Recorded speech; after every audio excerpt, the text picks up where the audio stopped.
Welcome, everybody. I'm very excited. I'm really excited to be here with so many people interested in writing. Many of you, of course, are already writing. And one of the things that excites me the most is that you're business people. That is not a strong point for a lot of writers. The creative gene sometimes seems to obliterate the business gene, and creating the book is their strength, but the publishing and marketing and all the business that is involved with getting anything out there is very challenging for them. So this is great because I assume you guys are sort of naturals at the business aspect. Chiming, oh, you're muted, you can't answer. So at any rate, I was going to be asking you guys to raise your hands, but there are no real live people here. I'm looking at words and pictures. Can we unmute them for a moment, or Gabrielle, so I can get a sure, everyone has you can raise your hand. I see. It's a virtual. Yes, as well as they can unmute themselves also. All right, good. So how many of you are currently writing a book? I saw that someone was. Okay, all right. And how many of you are interested in writing a book? All right, how many of you are interested in, okay. How many are interested in writing an article? All right, good.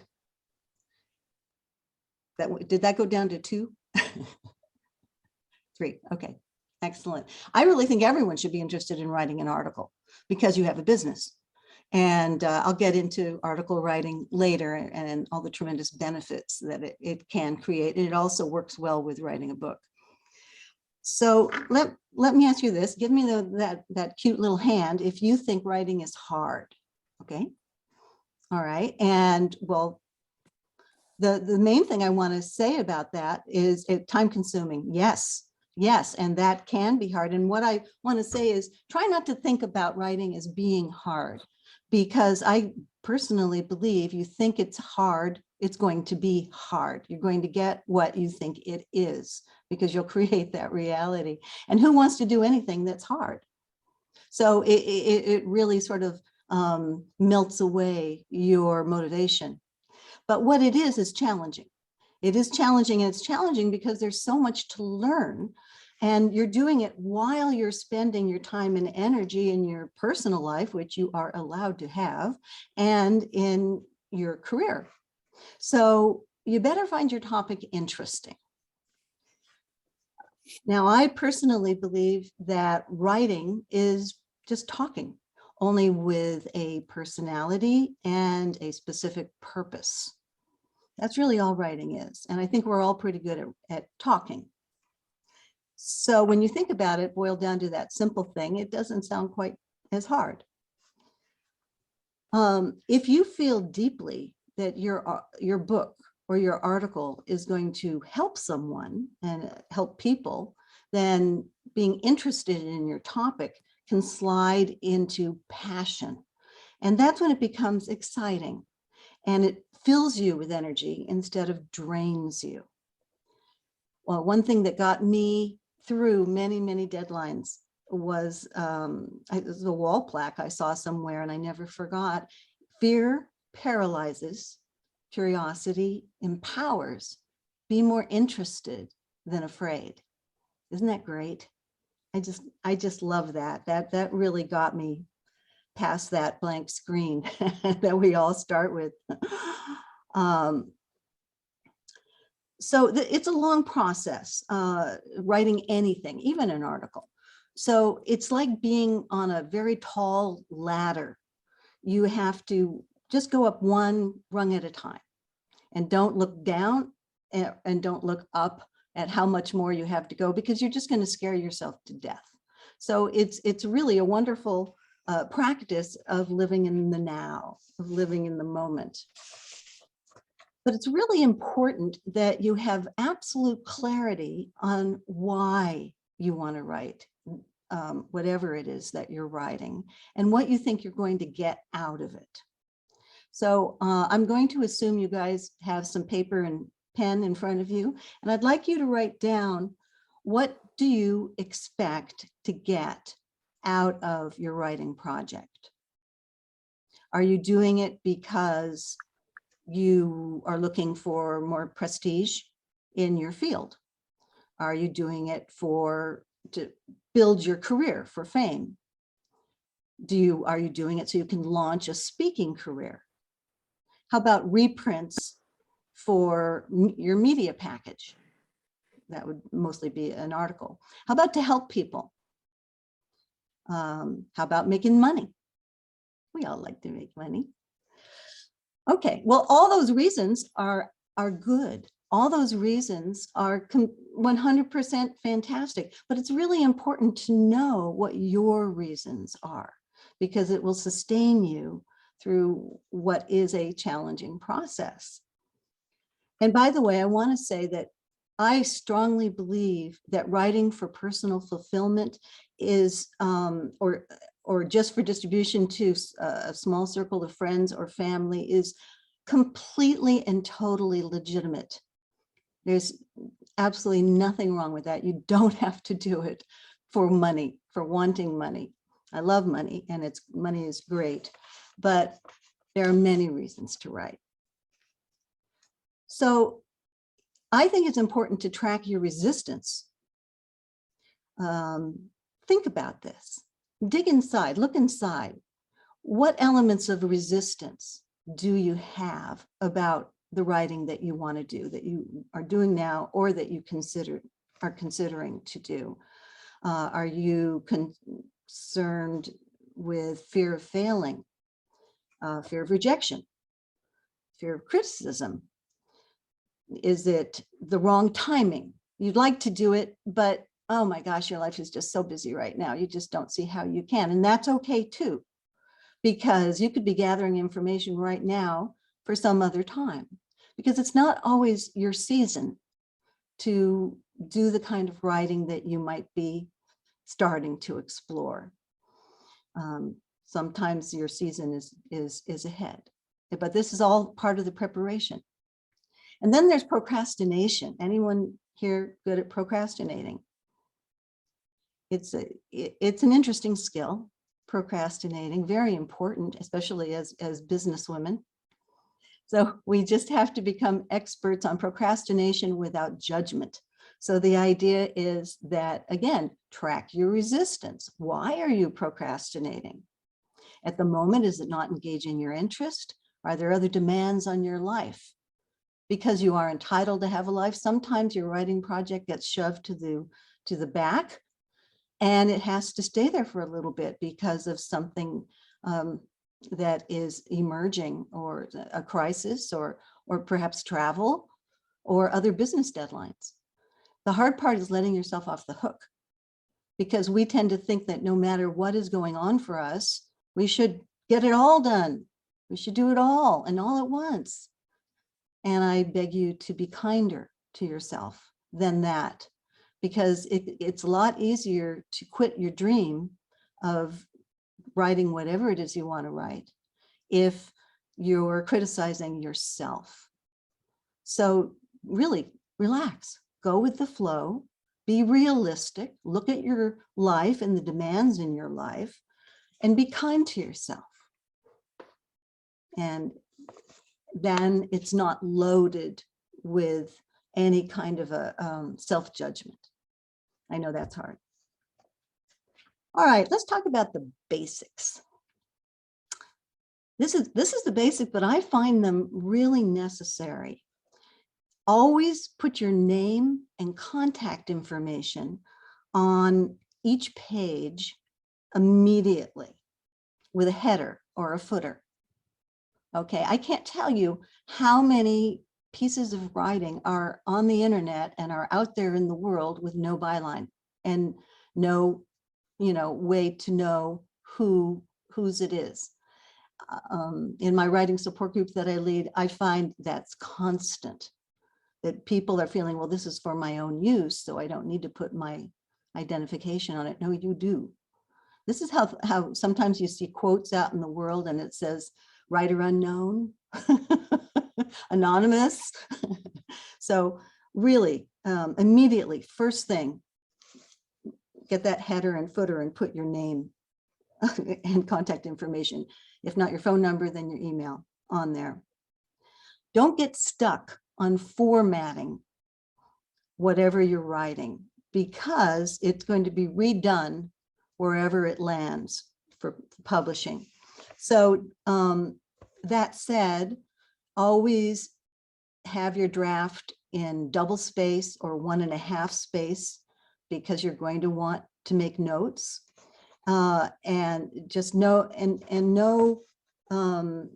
single space at all. I can't believe there are so many writers who write single space, and it's like, no, it's an active document. You're going to go back into it over and over and change it. You have to leave room for that. Use Times New Roman, 12 font, left justified, not indented. And that's just the most vanilla you can get with a document.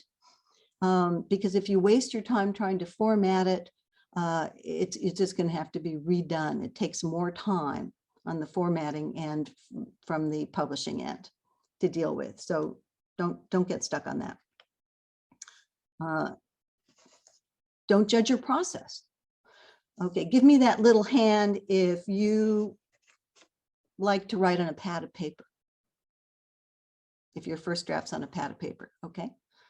Now, there's pros and cons to that. There's really, it's perfectly fine. And you just obviously will have to retype it or type it, period. And there's nothing wrong with that. That is a great opportunity for some rewriting right there. So that works. So I'm going to assume the rest of you like to do your work on some kind of a computer. How many of you like to write at your desk? 0. Wow. Okay. How about in bed? There we go. I love my bed is my command station. I'm with you. All right. How about the couch? A couch somewhere. All right. Outside. Inside. Okay. So you see, there's all these different kinds of ways of doing it. And you know what? They're all right. They're all correct. How many people write in a linear fashion? You start at the beginning and you go to the end and you just keep going straight ahead. Okay. All right. All right. And now how many of you kind of do the juicy bits? You write the juicy bits and then you later put them together. Okay. So people have different processes, both of them completely all right. I think that the thing I see the most is people, when they're writing, they think that someone else is doing it faster, better, more correctly.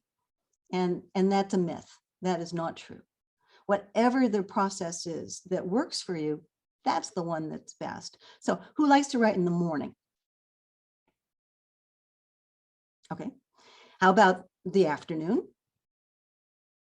All right. The evening? Middle of the night. Got any middle of the night writers? Okay. That's when the phone doesn't ring. All right. And how about weeknights? Weekends? I love how different everything. This is what I wanted you all to see. I wanted you to see that whatever you're doing is right. And that's just not a problem if you just accept your process. All right. So now how about how long this is going to take? This is, writers tend to think however long they're taking to write, it's too long. They're very impatient with themselves. And I urge you not to be, because you're trying to balance your life and your career and all these other things. So it's good to be realistic about what your priorities are and not have guilt, because I doubt this is the #1 priority in your life, nor perhaps should it be. So just remember, if I hold up 2 books, and these are both bestsellers, you've read both, you love both, only I tell you this one only took 2 years to write. This one took 8 years to write. Now, do you still like them equally? Yes, you do. You don't care. You don't care how long it took an author to write. So just don't place too much importance on that and don't get impatient with yourself.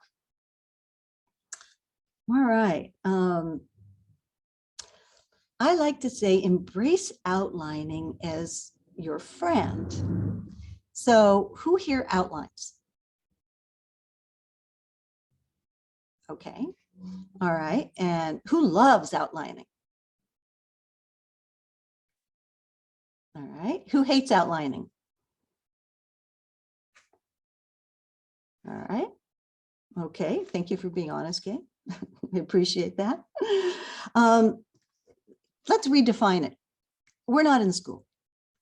It doesn't have to follow any kind of a specific format. Outlining allows you to create the bones before you put on the meat. It helps you keep your eye on the point without wandering off. So it's a fluid, evolving thing. It doesn't have to be formal. It can be just chapter titles, or it could be key article points. It could be a simple list, or you could actually, I was highly trained in outlining in high school. Thank you, Mr. Schoenman. And he just totally schooled us in the whole expository process, and he was cursed out by a lot of high school kids, but I loved it. I took to it. For me, it was like running a comb through knotted hair. You know, it just felt like now I had a roadmap. So if you are not an outliner naturally, I urge you to reconsider and don't be intimidated by the word. Just make it whatever works for you. And I really want you to trust me on this. It will save you time. It will really save you time. And if you're writing fiction, write your character backgrounds and personality traits. And you may not use any of the personality background, but it will inform you, the author, about your character. You'll get to know your character so much better if you really fully develop a biography for them. How many people are writing fiction? Now, Gay, is your little hand? Oh, that's not you. Ah, I'm sorry. I apologize. That was my mouse. Okay, so nobody's writing fiction. All right, that makes that simple. All right. The deadline as your muse. So how do you keep your business deadlines? Well, you want to keep deadlines that you make yourself in the same way. Put them on your calendar. And don't tell people what you're doing. If someone calls you up and they say, come on, let's go run out for a drink, or let's go have lunch. And you respond, well, I'm supposed to be writing right now. What are you telling them? Please take me out. I don't really want to do this. I'd much rather go to lunch. So just say I have a commitment. And then they won't try to talk you out of it, because they will. They'll say, oh, you can do that later. Come on, you know, you can't write well if you're hungry. So it's really important that you calendar it, maybe when you're going to work, and give yourself a sort of a soft deadline for your first draft, or maybe just completing the first half, you know. And if that deadline does not turn out to be realistic, you'll create another. But, you know, I was a professional freelance writer. For me, deadlines were my muse. I couldn't wait for a muse. I had to get that turned in by a certain time. And as we're all business people, I think you're probably the same way. So it's helpful to create your deadline. So about editing. All right, I'm going to go back to this. All right, be careful about showing your manuscript to your friends and your relatives who are not qualified to give you pertinent feedback. Trust your own instincts. Don't change everything that you've written just based on other people's opinions. I have a writer who changes everything because she talked to one person and they said this, and then she changes it, and then she shows it to another person and they say something else, and then she changes it to something else. And I told her, stop doing that. Just listen to your own inner voice about what you're trying to say and how to say it, But it is helpful to find a writing group, a writing support group. You can do that by just looking online. There are all kinds of them. Slow Night Writers is a writing organization, and they have a little writing group, writing critique group before their meetings. I lead one as well, but I have a maximum of 4 people, and so I can give everyone time, and we meet once a week. So I'm not trying to get business per se, because the other writers will kill me. but actually, you can always email me if you want to find out more about that. So accept that writing is rewriting. So who rewrites as they go?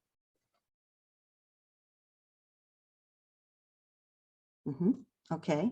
Who gets that first draft done and then goes back and does this, that starts their rewrite? Any first drafters? Okay. All right. Both are fine. Both are absolutely fine methods. Now let me ask you this: who resists rewriting? Doesn't like it? Okay. Gay, your hand's up, right? Okay. All right. So the thing is, well, let me ask one more question. Who has trouble stopping rewriting? Yeah. It can really help. My late husband, Michael, produced our book. And what that means is that he gave me deadlines. I gave him deadlines for his part, and he gave me deadlines for mine. But also I worked very closely with the art director, and he gave us both deadlines, or else we would still be working on the book to this day. So sometimes you got to cut yourself off from the rewriting and move on. But rewriting is so valuable. It is, any method works except not rewriting. And I'm sorry, Gay, but going through your first draft reveals opportunities to cut and to catch cotton candy words. It is just how I refer to words like very and nice. He was nice. It was nice. She was pretty. These are empty words like cotton candy.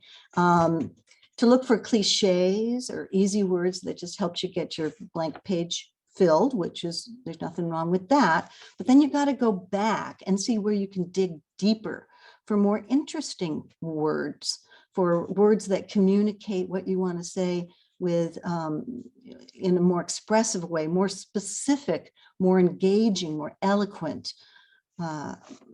You want that opportunity to dig deeper, and also to notice your own writing habits. Everybody has really good writing habits and not so good writing habits.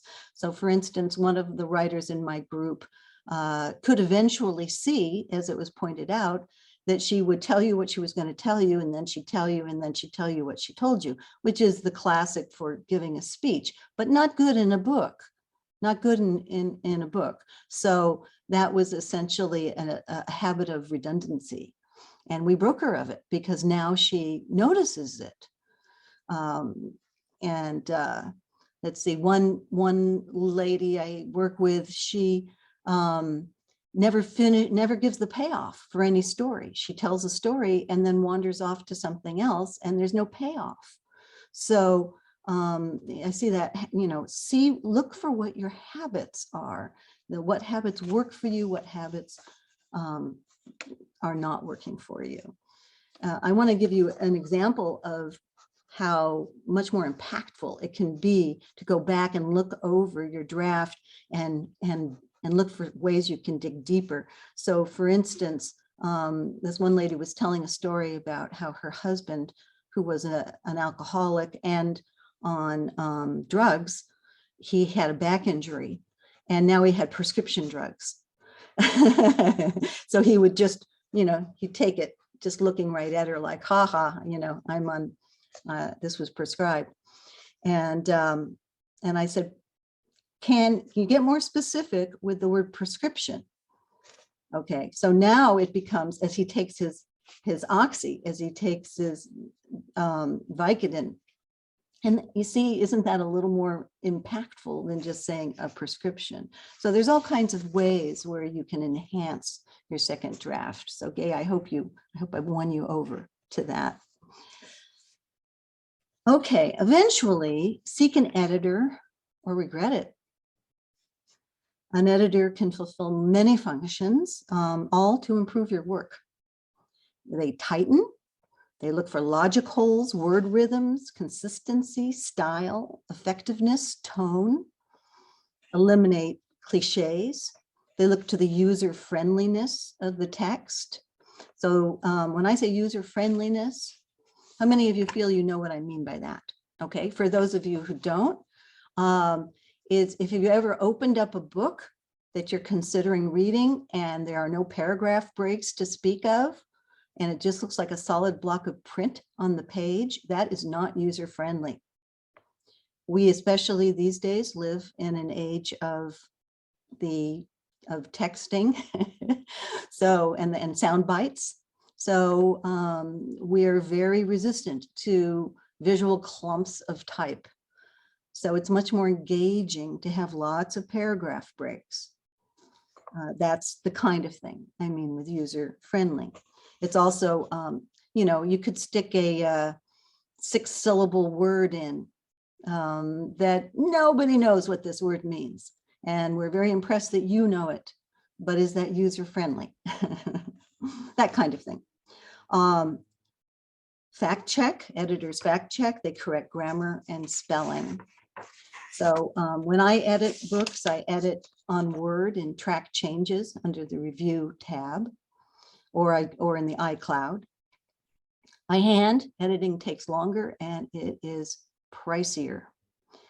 And that's why, well, editing is just, it's not cheap, but neither is the regret that you will feel if you don't get it done. So briefly, I just want to tell you what the different kinds of editing, what they are. So developmental editing deals with the quality of writing and issues at the whole book and chapter level. Substantive editing is at the scene and page level. Line editing is at the paragraph and sentence level. Copy editing is at the word and punctuation level, and then proofreading, of course, double checks each line for spelling and grammar.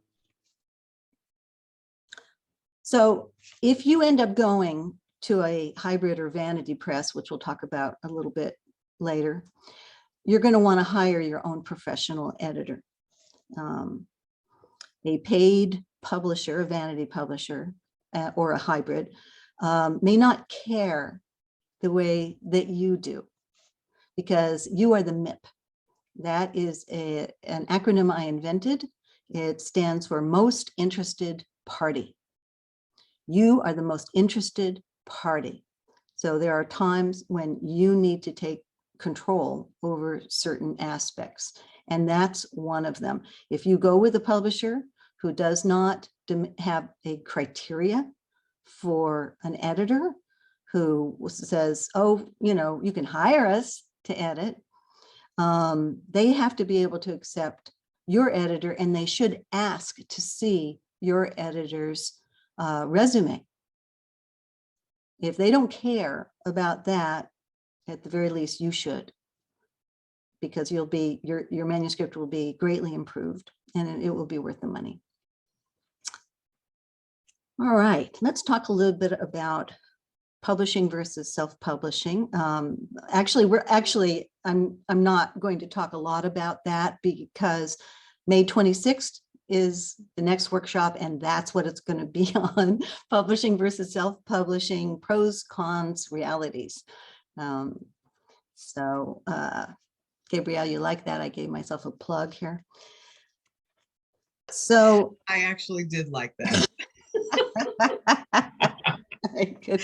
I miss seeing live people, you know, it's hard talking to pictures of people. I know. We're moving back to that though, Patricia. That's what Yeah. we're working on. Okay, so I understand. You guys are multitasking. You're listening to me while you're doing something else, aren't you? Yes, yes, I understand. Yes, I'm in my pajamas. Oh, well, honey, I can't tell you how many of these I've been in my pajamas in. So I totally get that. And I'm glad you're comfortable. I would deny no one their pajamas. All right, so understand your options for publishing. Again, will be covered much more specifically on May 26th. But research your options. There's this book called The Writer's Market, and it pretty much comes out every year. It used to come out yearly, where they interview both agents and publishers in different categories and ask them what they're looking for, who they publish, how they want to be contacted. And this has to be redone every year, of course, because there's always great turnover in the publishing industry. But it's an incredible resource. It's only about 20 bucks. It is so worth it. And there are some writers markets that are specific. I think there's a business writers market and a Christian writers market. And, you know, so that is invaluable. Self-publishing, obviously, you do it all. It's a lot of work, but you keep any money that is made and all costs are tax deductible. A lot of people choose self-publishing because it is potentially the most lucrative. It often leads some writers when they publish their own book and they go through what you go through to have to publish your own book, that they establish a small press and begin to take on other writers' books. So it can actually lead to a whole other career if you're interested in that. And then there's POD, that's print on demand. That's a really high quality, non-traditional printing. It used to be officially really high standard photocopy machines. I think it might still be, that yields one at a time for minimal orders. So authors no longer have to have a garage full of books, as I did.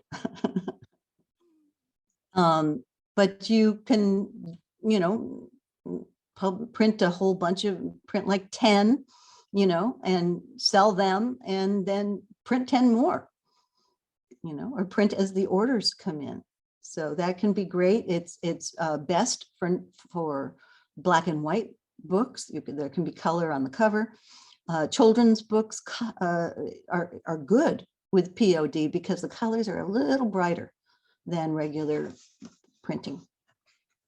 And then traditional publisher handles the editing, packaging, distribution, marketing only to a degree. That has changed completely over the years.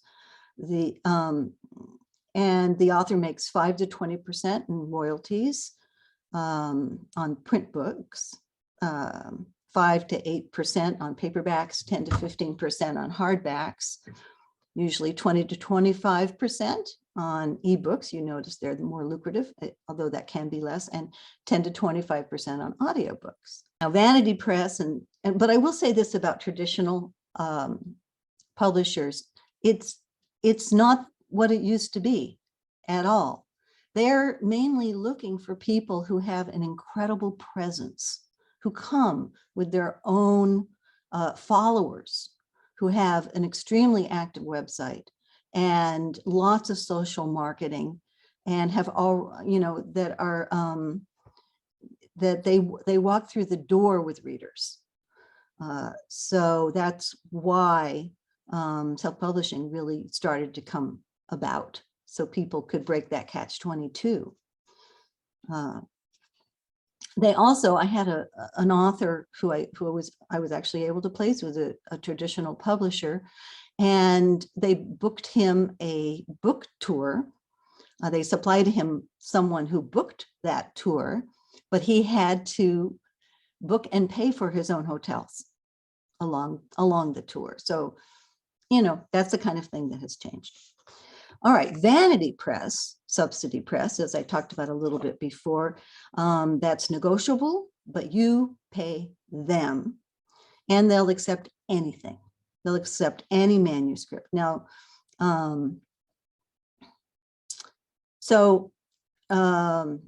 you really do everything, but they do the printing and they'll probably put you on Amazon. And I don't mean to say that that doesn't have a place. It depends on what you're doing. A lot of people get very impatient with the process of finding a publisher, and as a result, they just oh to heck with it, and they pay a vanity publisher. That can be all right. It depends on your purpose for your book. So anyway, I'll go into that more in the next seminar. And then there's hybrid publishers. They are vanity press, but they have some requirements. You still pay them, but they do some editing and design and marketing. They do some marketing. It pays more royalties than traditional, but it's more restrictive than self-publishing. I had another author who went with a hybrid, and he found himself in the position where he couldn't, the bookstore where he just went to a community bookstore who was perfectly willing to have him sell his, you know, to buy his books. But he was not allowed by his publisher to set up, like the bookstore wanted him to put a table outside on the sidewalk, and the publisher would not allow that. So that's why I say when you self-publish, you can do that if you want to. Ebooks pays better than print, and then audiobooks vary. All right, let's talk about articles. All right, and I was very encouraged by how many of you wanted to write articles, and I hope I interest you in writing articles. All right. So getting business is about developing relationships. Would you agree? Just nod your picture. All right, thank you. Yes, it is. It's about relationships. Writing articles gives your prospective clients what's known as value in advance. You want to give away the store. You do. When you give away how you do, the magic that you do in the business that you do, people don't want to leave you out of the loop. They want to do business with you, especially because it's not easy for them. It's not anything they're trained to do. So never be worried about that. And the best way, and this is just a terrific way to get into article writing, is writing tips articles. So like I did an article in Paso magazine that ran in different papers. It was 5 writing tips. And then there were 5 more writing tips in a few months. And then there were 5 more writing tips. So it was wonderful because I was giving away the store. I was telling people what they hire me to do. And what was important to me, what I'm passionate about, is that I was helping people. I was stimulating people's imaginations. And oh, well, maybe I could write, or maybe that has been stopping me, that point she's making. And papers, newspapers, magazines, trade papers, your little local paper, they love tip articles. Tips articles for them are basically filler, but it's not obvious self-promotion. It's promotion, big promotion, but it's promotion by giving value in advance. So really, we should all be writing articles. So when you're writing articles, you want to research in the Writer's Market book or online, so that what you're writing matches the entity it's going into, even if you don't know if it's going in, but you're going to pitch them. And sometimes the best way to pitch them is to submit it intact. But the biggest mistake that writers make is that they don't aim. they set themselves up for rejection by not thoroughly understanding and being familiar with what trade magazine or newspaper that they want the article to go into. Once you do find the one that's a good match for the kind of thing you want to write, then find out their rules. Every single entity has different rules. This sounds very simple, but it's amazingly hard for people. Find out the rules, follow the rules. That's all. And every place has different rules. And so what I'm talking about here is that some people want to be approached by email. Some people want a letter. Everyone has their favorite forms of communication to which they'll respond. Some people want a phone call. They want that relationship. So you can create a query letter, and Writer's Market has an example in there. It always has an example in there of a query letter. It's generally supposed to be 1 page, pitching your idea and why your expertise makes you the perfect person to write it. And then what I love is, if you're writing a book can become an article. You can get an article out of a book, and then when the article is published, it says at the bottom in your ID, this article is from this author's book. So now you're promoting the book, but you're giving value in advance. Now, so all articles can become books, and all books can become articles, and all of it can become speeches. How many of you are speaking or interested in speaking? Public speaking. Okay, all right. That's excellent. That's excellent, because if you're going to write a book, you're going to want to sell it in the back of the room as a speaker. If you are already a speaker and don't have a book, what a waste. What a waste.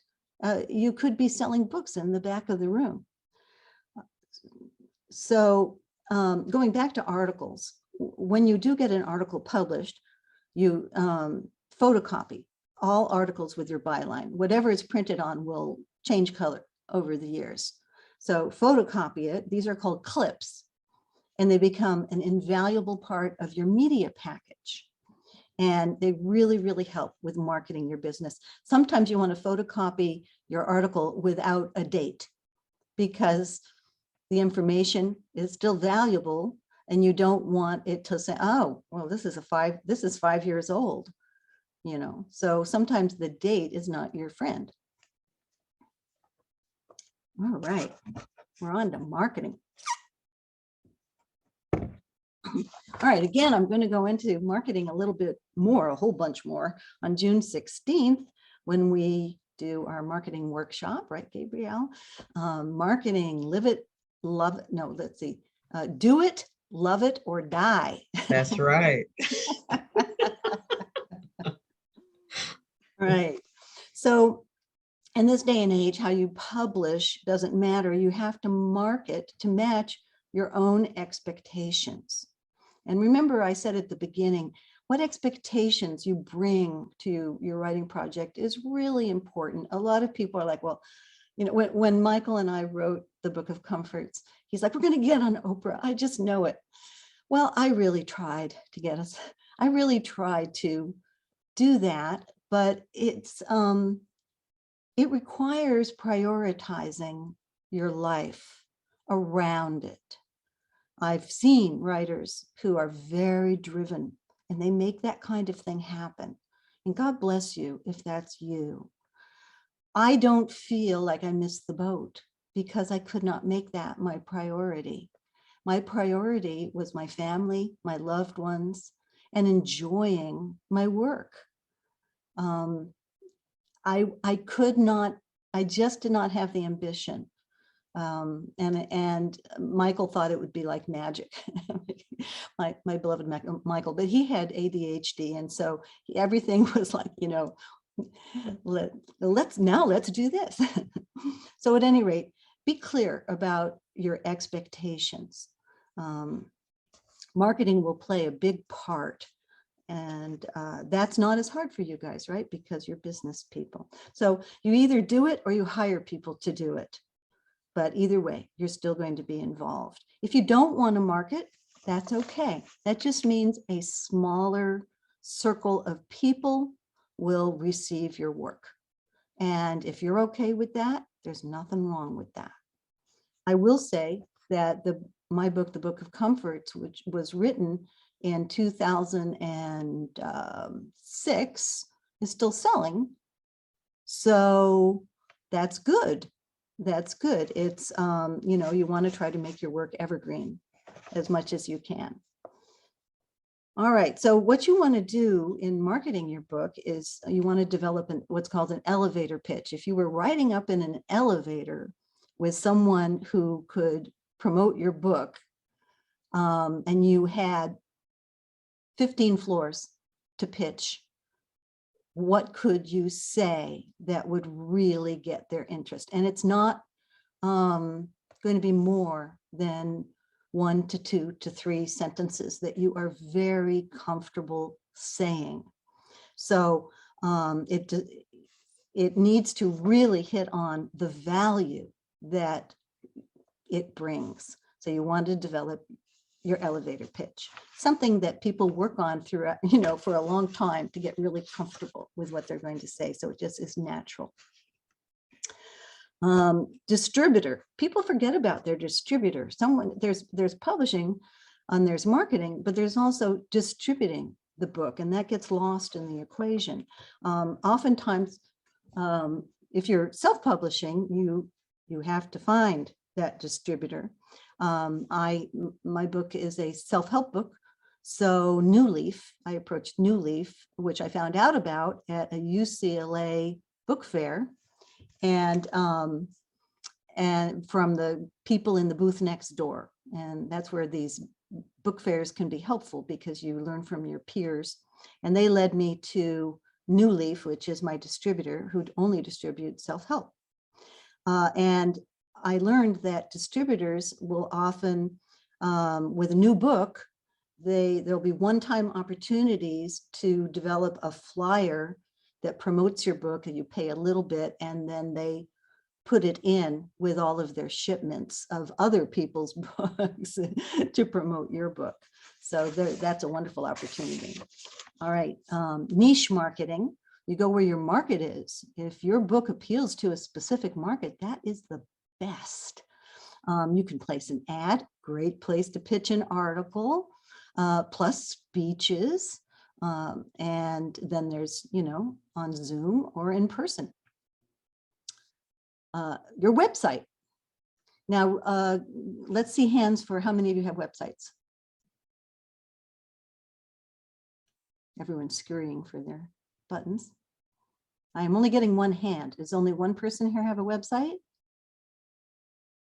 Yeah, I thought you did, Carrie. Come on. All right. Okay. So it's really essential that you have a website, and not like my website, which is, you know, I could go and blow all the dust off my website, but I'm semi-retired. You need a website with an active presence. Someone told a story about being at a book conference where there were great opportunities. There can be great opportunities at book conferences, and someone in line in front of her said, "So, you know, you have a book?" And they said, yeah. And she said, "Yes," and told her the name of the book. The person instantly turned to their phone and Googled the book and went to her website. So it basically made it absolutely clear that she was legitimate to that person. And then there's, of course, other ways to work the website. And then there's social media. Ah, yes, social media. Now, social media, I think, is overrated for marketing because it often has very limited results unless you really love doing it and you are on there and posting all the time in whatever form you're in. I mean, if you're on Facebook or just all the various ones that you can do. If you don't love it, or you don't make a time specific offer, or an offer related to an upcoming holiday, hey, this is a great Mother's Day present kind of thing, or hey, make dad happy on Father's Day with my business book, that kind of thing, then you don't always get a lot of results, but you can use it to drive them to your website or to your publisher. It also helps when you support other authors and other professionals, and then you develop relationships with them because they support you. So you get that, wonderful back and forth. The press, you can pitch your story by phone, email, or press release to the local media, to radio, TV, and print, to your hometown media as well. You can seek reviews, get testimonials, and you can take a reporter to lunch or for coffee. People don't buy reporters' food much.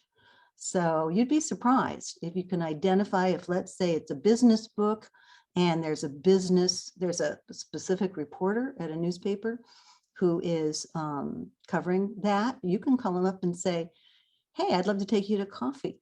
Any chance I could meet you right down the street. I know where your local coffee shop is. You wouldn't, I won't take much time.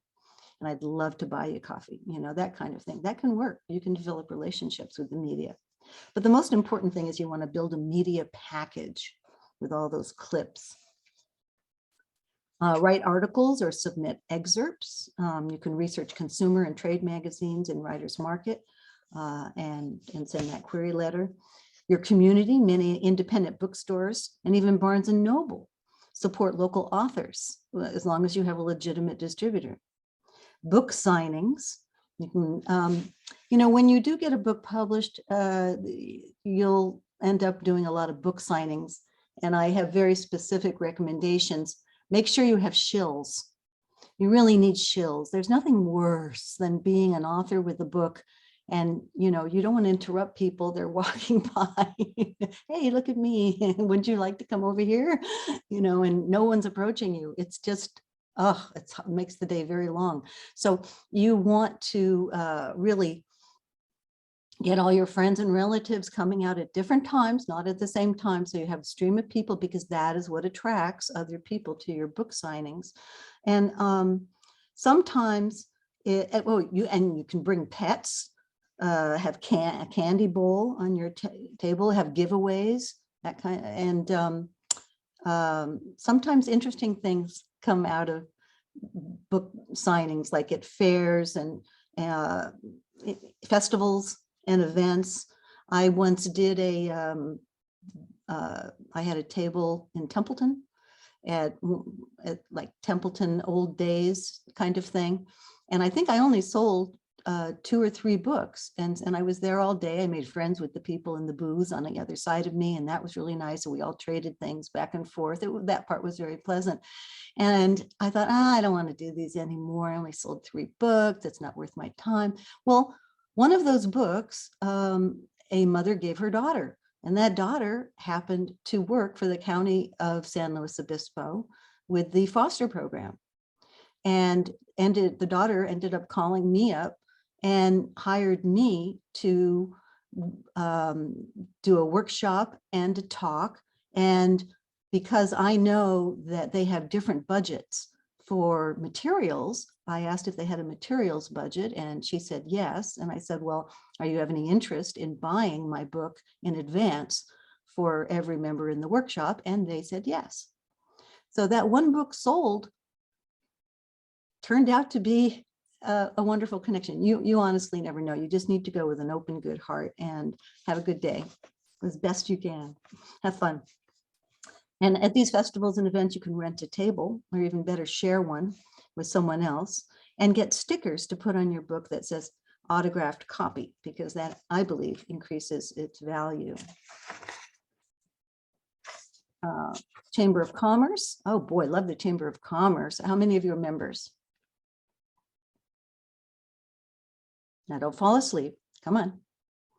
No one is a member of your local Chamber of Commerce? I'm so surprised. Chamber of Commerce allows you, oh, there you go, Carrie, all right. Promote openly. It's all about promoting yourself. You can offer to give a speech. You can give people value in advance by talking about your book content. You can offer a reprint of an article.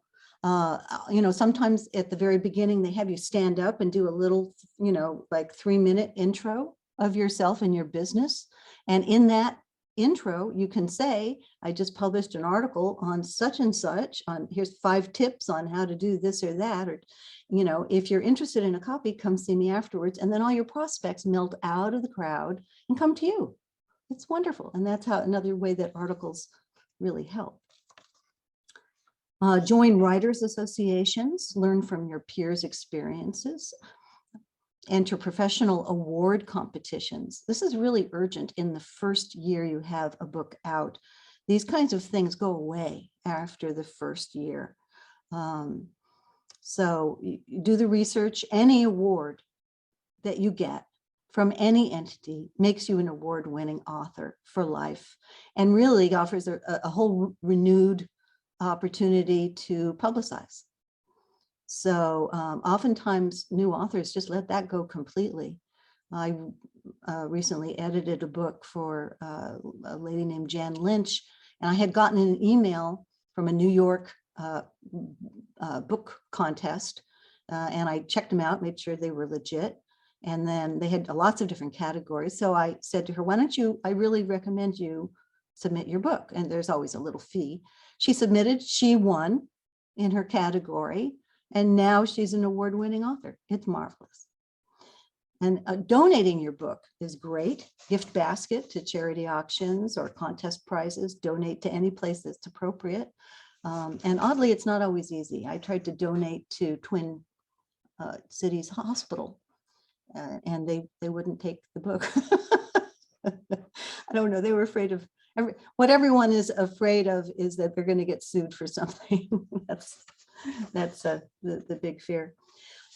If you're not giving speeches, if you're not doing any public speaking and you'd like to, join Toastmasters. There are Toastmaster groups all over, and each one has its own personality. Some of them are go-getters that have, meet before work time. Others are lunch meetings. Sometimes there's single meetings. You're single and you're exploring a hobby. So you want to find the business-related group and practice your public speaking, and as well as the content that relates to your business and to what you're writing. And that will give you confidence and experience. So let's see what time we got. All right, 1:10. Well, actually, that I really want you to enjoy your journey and the creativity of writing, the ability to help people with your work, and most of all, have fun and do something that is fulfilling for you. And whatever you do, stop criticizing yourself about it. Let it take whatever time it takes and just enjoy the ride. All right, well, Gabrielle, I know we're a little early, but I'm ready to go to Q&A. If anyone has any questions, please feel free to. Patricia, are you fine with individuals unmuting themselves if they have questions? I trust this group, totally. Okay, if anyone has any questions to address, please feel free to unmute your mics and go ahead and address your questions for this Q&A portion, please. Okay, go right ahead.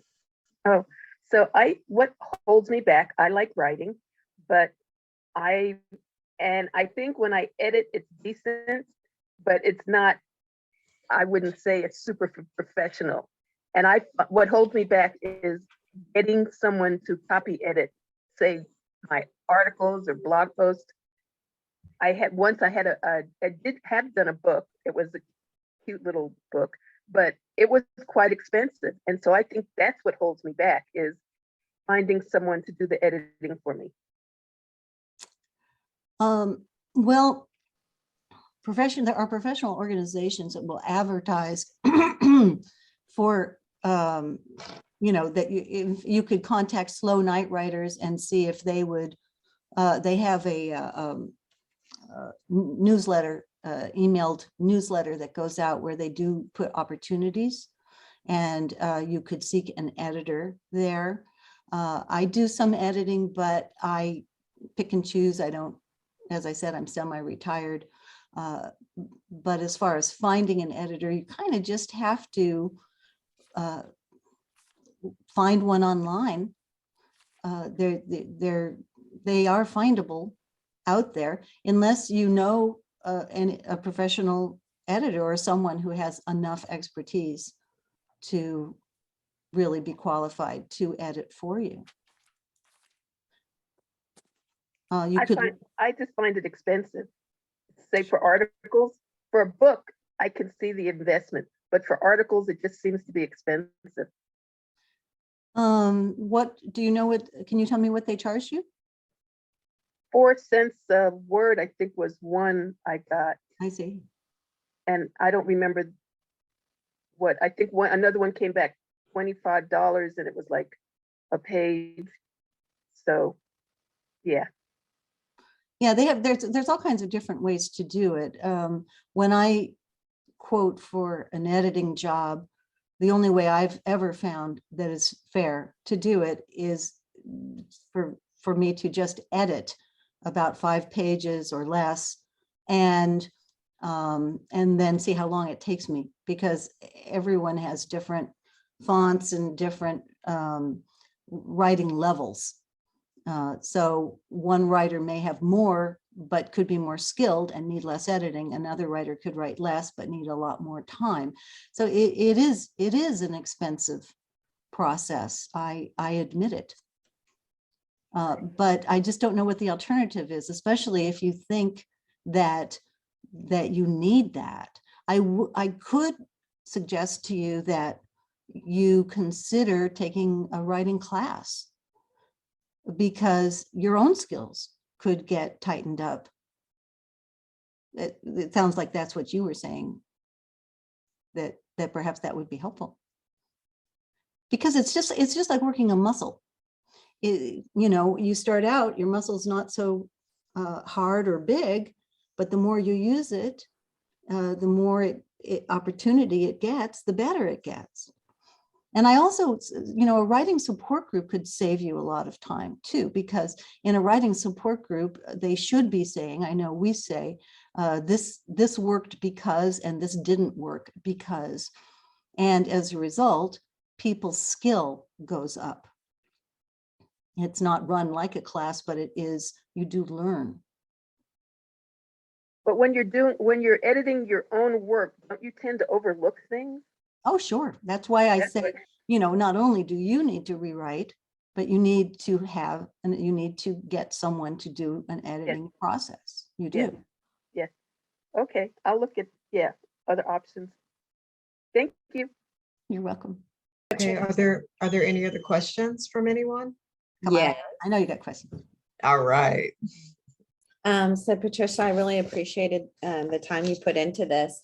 And what I didn't understand is there's multiple kinds of editors. So, and I didn't capture all of it, but what are the different kinds, and how would we know who we need? Well, okay, so the different kinds, I'll just go over them quickly. Developmental, and that deals with the whole book and the chapter level, the quality of the writing and the issues. Let's say you go with a regular publisher. They will do developmental editing with you, because they'll go back and forth with you on that kind of thing. Substantive editing is at the scene and page level. Line editing, the paragraph and sentence level. Copy editing is word and punctuation, and then proofreading. And often whoever copyrights will also proofreading, checking for spelling and grammar, and they overlap. What you really want, Carrie, is a line editor. I'm a line editor.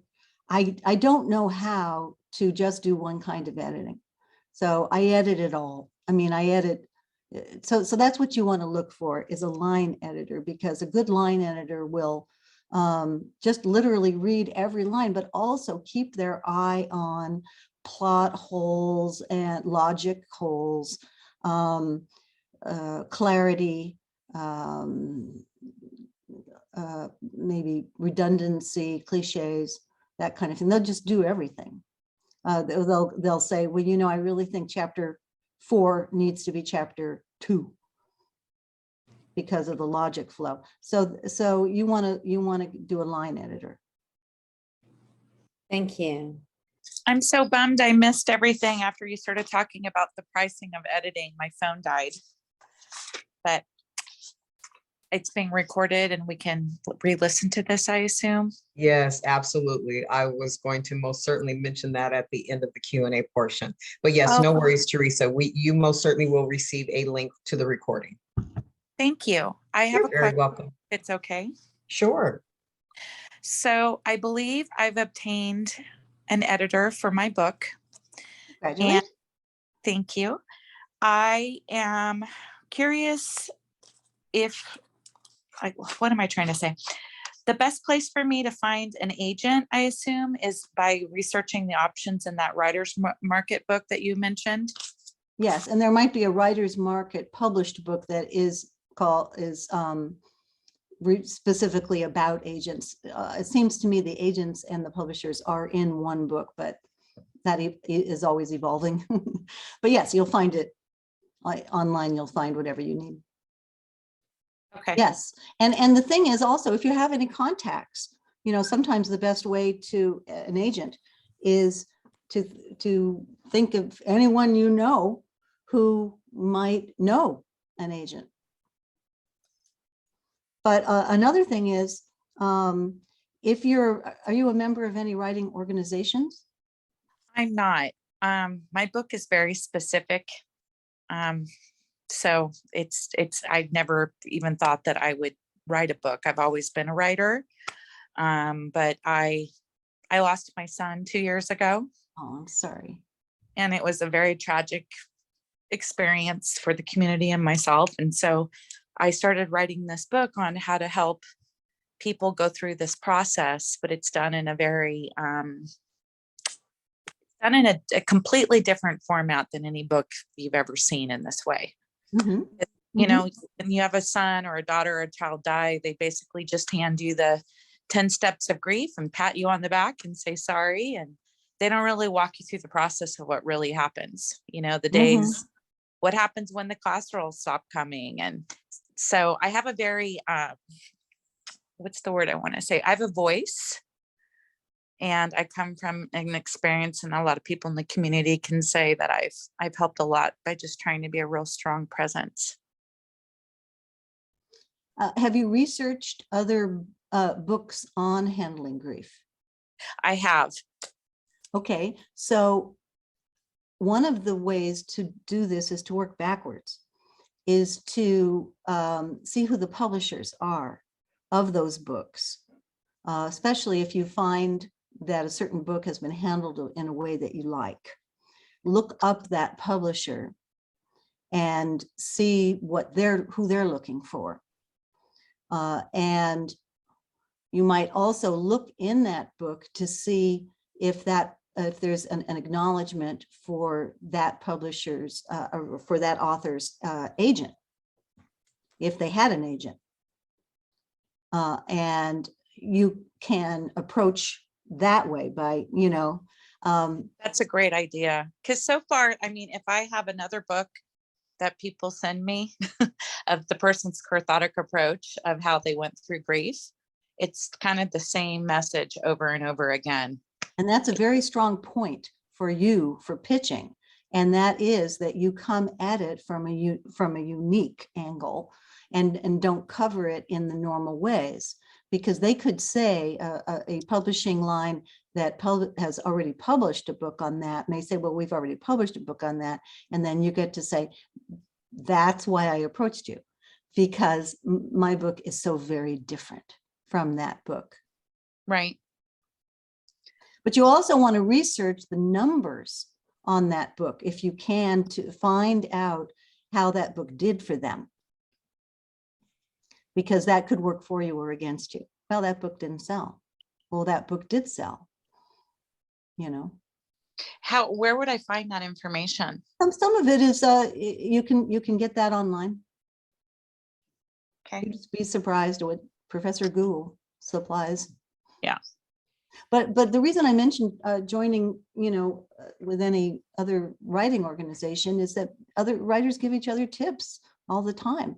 You could attend a slow night writers meeting and chat with people, you know, find out how they got their publisher, how they got their, you know, their agent, if they got an agent. What do you think of Grammarly? What do I I have think? friends who are writers. Grammarly, the writing software. Oh, that hate it. they hate it, you say? Yes, I have friends that have written fiction and they don't like it. Oh, it's been, you know, I've heard of it for sure, but I have not downloaded it. So I don't have an opinion, but it's interesting to me that they say that they hate it. Why do they hate it? I don't know why, and it might be something specific to fiction writing, where for business writing it might work. So I don't know. Well, you know, and there's different rules for different types of books. You know, as you so wisely pointed out, you know, the rules for a business book that would be different than a fictional book. So Chicago's Manual of Style is absolutely still referred to as the mothership for a lot of the rules with that. But grammar is a very evolving thing. And language is evolving and should be. So the rules are constantly changing. In the newspaper world and in the book publishing world, they're using fewer and fewer commas, much less punctuation. And really every publication kind of makes their own decision about that kind of thing. But I'm shocked at Michelle Obama's most recent autobiography. I was reading and I'm like, oh my God, there's no comma where there should be a comma. Who edited this? What's going on? And I have a friend in New York who's a professional book editor who's hired by all the top publishing houses. And I asked her about that. And she says every publishing house sends down the orders. You know, they say this particular author doesn't want her punctuation messed with, you know, or doesn't want you to add punctuation, doesn't want you to subtract punctuation, or you know, no, we want this punctuation. I mean, it just varies tremendously. So there's no one solid rule. So I don't know what to tell you. There are references to definitely check, and you can also, again, Professor Google will supply a lot of information. Oftentimes an editor just knows what to check. They don't necessarily know the answer. Okay, I'm going to go ahead and start sharing my screen, Patricia. Okay. Okay. I have one more question. I'm so sorry. Oh, no Is that okay? problem. Go right ahead. So from the time, I know this is probably not going to be able to be answered, but I'm going to still throw it out there. What's the average time frame from when someone like a publishing house says that they're going to publish your book to the end result? Like generally, what is that length of time look like? You're right. It's a very hard thing to answer. Very small houses can get it published faster. Larger houses have to work so far in advance that you can figure it's certainly going to be at least a year and a half. And are there advantages and disadvantages that you would recommend using a smaller house as opposed to a larger house? Oh yeah, absolutely. Again, bigger houses want you to bring the readers. So it depends on your following. A smaller house is, they love you to do that, but they aren't as restrictive about that. So a hungrier, smaller house can be more responsive to your needs and engage you more in the whole process. You can get, a lot of people can get ignored at the big publishing houses, you know. Absolutely. So Thank you so much. Today's been amazing. I'm really excited. Teresa, is that you talking now? Good. Yeah. I'm glad. I said, as I said before, it's challenging to talk to people's still pictures and not get the energy of Right. faces. Right. Well, So, I'm I don't know like if I'm- halfway down. I'm halfway through my book. Uh-huh. So I've been told by many, like, it's time to find an agent because you definitely have something to say that can help a lot of people. Well, a lot of agents, they're going to say, if they like it, they want to know when it's done. And how are you, what are you going to tell them? I mean, as far as I know, unless you have an amazing track record of already published books that are sold well, it is better to get your book completely done first. Because Oh, okay. That's great. if they like it, then they want to know when it's going to be done. Okay, good to know. Thank you.